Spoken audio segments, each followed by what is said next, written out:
Welcome to the movie Morbius. I've heard and seen a lot of memes and all kinds of things about that movie online, but I've never actually watched it myself. So here we go. It's a movie about a doctor who cures his own disease by becoming a vampire. That sounds kind of cool until you realize it's also one of the dumbest superhero movies ever made. It's like Sony and Marvel wanted their own version of Batman, but somehow they royally fucked it up. They just made the script up by smoking whatever they found on the ground while recording the scenes they just came up with. We start with Morbius, who has a rare blood disease. He makes friends with another sick kid named Milo, which isn't his real name, but Morbius calls every kid that comes in there Milo. So he doesn't have to remember their real names, so he doesn't get attached or he wants to assert dominance. And by friends, I basically just mean they sit around and play chess all day and being sad together in a hospital, which is the most fun childhood I could ever imagine. Sadly for Milo, Michael is a genius, which the leading doctor tries to support him by sending him away. But Milo, on the other hand, is not, so he has to stay there and Michael can go to get his doctorate. Fast forward, now Morbius is a hot and brooding genius doctor who saves millions of lives. He invented fake blood, which is first of all weird because of his own relationship to it, and secondly, it's stupid. How does a guy with no energy spend his free time inventing new blood? I can't even make myself a toast without googling how the damn toaster works. But even though he just won the Nobel Prize, which he declined, as his invention, the fake blood, was just a failed experiment, he is not yet satisfied. He decides that the only way to cure his disease is to mix his DNA with blood-feasting bats. In fact, the only species on this planet that does that. He does that because of some science stuff. So they're basically drinking the blood, and because of that, their saliva has something in it that allows them to break the blood down, so they can use that as a source of food. He then hopes that somehow, if he injects himself with that mixture, he gains the ability to produce the same whatevers to cure his disease. It's just stupid all the way around. They produce something that breaks down blood so they can eat it. How would anyone think that this is the cure to some random blood disease?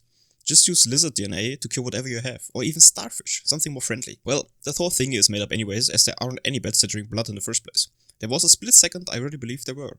Anyways, apparently medical schools just take two animals, smash them together in a blender, inject it into yourself and see what happens. Shark DNA, spider DNA, and bat DNA. Sure, let's combine them all and make some Cronenbergs. So he goes to Costa Rica and finds a cave full of those bats and then takes them to his workplace, into his giant secret lab. That is not really that secret. Well, no one questions this. Of course not, as he is world famous and wealthy as fuck. He apparently tried to do that with the bats for a long time now, and he thinks he has found the cure, as it worked on a mouse. Instantly wobbles his way to Milo to tell him the good news. Well, not really tell him that it worked, just vaguely telling him that it's maybe possible to find something that's highly experimental, ethical questionable, very, very, very expensive, and not legal.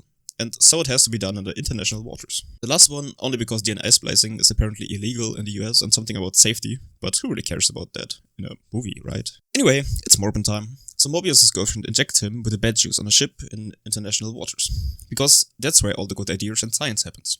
And it obviously works, as you otherwise wouldn't have a movie. But it only kind of works. He cures his disease, but he's also now a vampire, with super strength, six-pack abs, and this weird purple smoke trail every time he moves. Imagine something like the Nightcrawler from X-Men, but from Wish. He also just immediately kills everyone on the ship except his girlfriend, who got knocked out by the other dudes on the ship while they tried to kill the doctor. But don't worry, they were just mercenaries, so it doesn't count. He also just looks stupid while in his vampire form. It's not just the purplish, blackish fog he has around him while moving.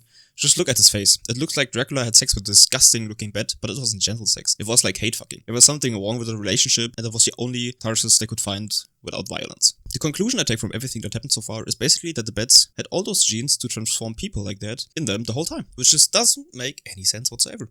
Something like that doesn't just happen. It's the same as Spider-Man. Those things don't just happen. They get planned to evolve like that. After everything that happened on the ship, Morbius made an emergency call and left her there and fled from the ship himself. They basically just combined every cliché for vampires except the sparkly skin from Twilight and put them in this movie. And that's now what we got. Honestly, it's less of a superhero origin and more like a TikTok thirst trap with extra wind and fog effects. It feels like he and Batman are friends now, and he gets all the things Batman doesn't need anymore, but nothing like the cool tech things he has, more like a lot of his clothing, like underwear and stuff like that. Police investigated everything that happened on the ship, but Morbius deleted the video recordings, so they can't look at them. But they combine that it has to be a vampire, as the blood is missing from the dudes, and they all have bite marks on their necks. The one police dude finds a letter from Morbius to his girlfriend he gave her before the transformation, which made them instantly suspicious about him. When Morbius gets back to his lab, he notices that he isn't cured for all time. The blood he drinks and the fake blood he then drinks only keeps him stable for a few hours, which is bad. It means he has to keep consuming it to keep his powers and not die. But here's the twist. His childhood friend Milo finds out about the cure by visiting Morbius at his lab, by finding him almost dying of hunger for blood in this weird cell he has just in his lab. And he's like, hey, can I get some of the bat juice? Morbius says no, he can't, so of course Milo does not listen and steals it. And now he's an evil vampire. Because nothing says originality like the villain just being the hero but with his sassy haircut. Milo goes full chaotic evil and starts eating random civilians. Meanwhile, Morbius is like, no, I only drink fake blood. I'm the ethical vampire. Like he thinks he's better than the rest. Like those people who drive a Prius and think they save the world. Well, you have to understand that Morbius isn't willing to help Milo. The problem that he has is that he doesn't want his friend to also run around the city and keep eating people. He thinks that Milo probably wouldn't be a good vampire, as he maybe couldn't hold back his desire for blood as good as Morbius can. We're now 45 minutes into the movie, and basically everything that happens now is either not relevant to the story whatsoever, or just revolves around Morbius and Milo fighting. After Milo stole his cure, he runs around and kills innocent people, and because the police is making Morbius responsible for everything, just because they found this weird letter, he has to go to jail. I don't even know how to put anything this movie shows me into words, as it just keeps getting weirder. The police, or FBI, CIA, or whatever those people are, aren't even questioning the possibility that it was a vampire. They found clues that it could point them in the direction, and it just has to be the one. No questions asked. Like, I don't know if this universe has Spider-Man in it or what characters are in the same universe, but like, what the fuck? I don't get paid enough to care. When Morbius is in prison for like the 5 minutes he's in there, Milo comes to visit him disguised as his lawyer and brings him a package of blood. While leaving, he leaves his walking stick in the prison cell as well. It's a weird prison when your lawyer can just go into your cell and leave stuff in there for all of them to see. Isn't it usually that they meet in like the big meeting room and talk for like 5 minutes and then both of them get walked into their respective parts? Well, I don't know. I never went to prison. Anyways, Morbius is now figuring everything out, as he now knows that Milo killed the woman he's in prison for. Michael just doesn't want to live like that anymore, but Milo just doesn't care at all. He even seems happy to kill all those people and gain his immense powers. So Morbius breaks out of prison to go after Milo, and then they just fight against each other and fight against the police, or well, Milo does. Morbius just watched him do that. The police thinks Morbius killed all those people, but in reality Milo killed them all. But the police doesn't know that, as apparently there aren't any CCTVs in New York. No, I googled, and there are a lot. And I mean a lot of cameras, but they don't want to use them apparently. The scene where they fight in an underground station, I counted at least 4 cameras, but fuck it, I don't care. After everything that happened, Morbius just doesn't want to fight anymore, and he just flies away. They have like all those cool perks of being a vampire, except of course the durability one. They are just still human in that regard. The ending of the movie is just so bad, as Milo spends like 30 minutes just stalking Morbius and his girlfriend and trying to make Morbius look bad.